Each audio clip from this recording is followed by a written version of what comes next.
ఎన్టీఆర్ జిల్లాలోని తిరువూరులో టీడీపీలో మరోసారి వర్గపోరు భగ్గుమంది. కొలిక్పూడి శ్రీనివాస రావ్ మరియు కేశినేని చిన్ని మధ్య వివాదం చెలరేగింది. గంపలగూడెంలోని నేమ్లీ వేణుగోపాల స్వామి టెంపుల్లో జరిగిన స్వామివారి కళ్యాణం సందర్భంగా పట్టువస్త్రాలు ఎవరు సమర్పించాలనే విషయంలో ఇరువర్గాల మధ్య వాగ్వాదం చోటుచేసుకుంది. మాటల యుద్ధం తోపులాటకు దారి తీసింది.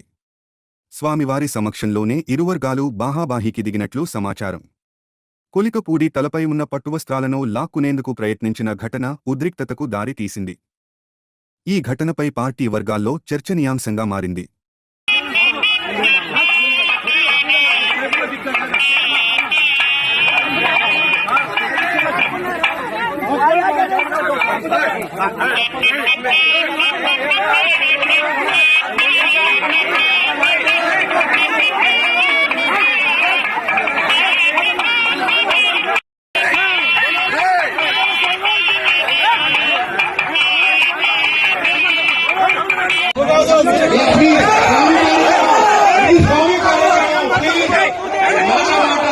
స్వామి కార్యక్రమం మనమంతా ఈరోజు ఈ కళ్యాణం తిరిగించాలని వచ్చాం. దయచేసి ఎవరు కూడా మాట మాట్లాడుకోవద్దు.